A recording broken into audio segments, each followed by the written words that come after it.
Morning and greetings from Northumberland. It's Wednesday the 27th of January. It's rather a dull and dreary Northumberland morning after some lovely mornings. And today is a sombre day. Earlier in the week I'd been thinking about what to say to you today because today is Holocaust Memorial Day.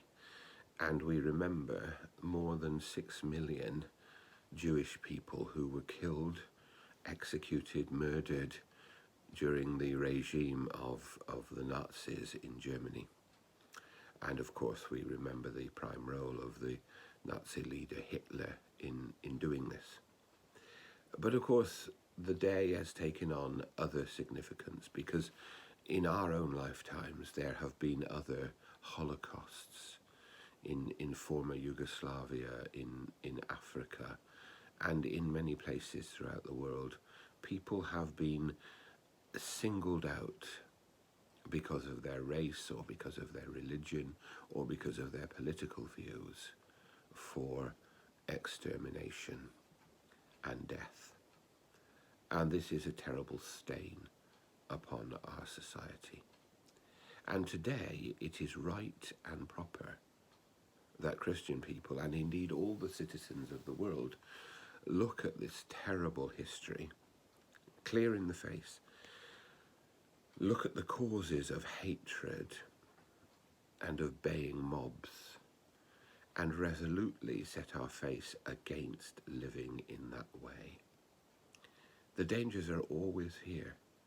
We saw some of the scenes in the United States a couple of weeks ago when a baying mob tried to subvert the democratic process. And no country, even our own, is free from those people who would use violence and force and stigmatize others in order to get their own ends. And so Holocaust Memorial Day calls us as Christian people and as citizens of the world, as I said, to stand firmly against that. But I couldn't speak today without marking another significant and terrible part of our situation in this country at the moment. We passed, probably sometime in the last 2 days, this incredible total of 100,000 people who have died because of this COVID pandemic. And the total is probably more because of the way in which COVID will have contributed to other deaths. This is more than all the civilians who were killed in both of our world wars of the 20th century. It is an enormous and an unimaginable total. And it is a terrible call to us as a nation, to our government, and of course, because these numbers are often duplicated around the world, although we are probably in the worst situation for a developed country, it is a call for all of us to continue to face up to the real dangers of this coronavirus. And again, we can call into question, and we should rightly call into question, the actions of our government and of those who have taken decisions about big policies, whether we open up or close down and all those things. But we should also call into question our own actions and our own willingness to be prepared to endure. When the only question seems to be, when can we go on holiday again to some nice place in the sun, it feels to me, although we're still not taking seriously, the fact that for a substantial period of time, we have to modify our behaviour for our good and for the good of our neighbours. And this terrible figure, it is a symbolic figure because 999,000 deaths are just as tragic as 100,000 deaths.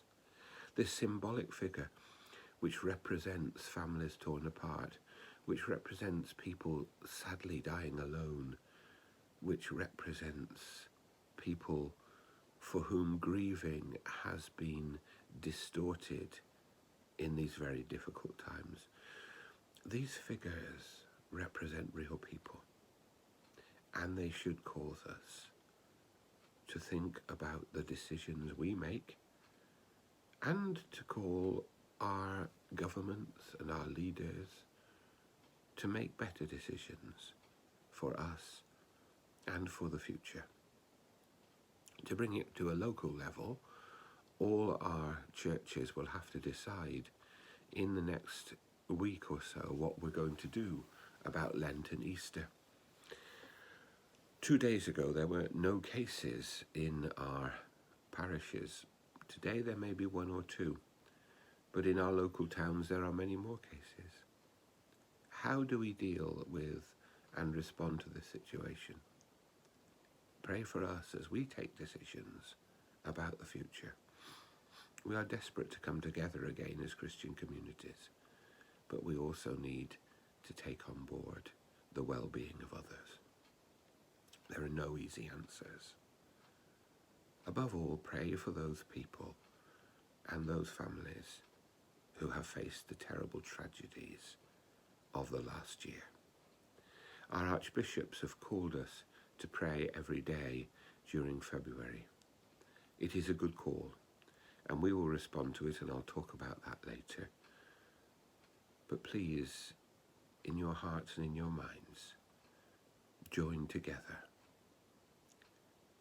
praying for all those whose lives are lost in this tragic way, praying for those who were caused to suffer in the horrors of the Holocaust, and above all, asking for God to bless and guide us in the ways of peace and to keep us safely in his care.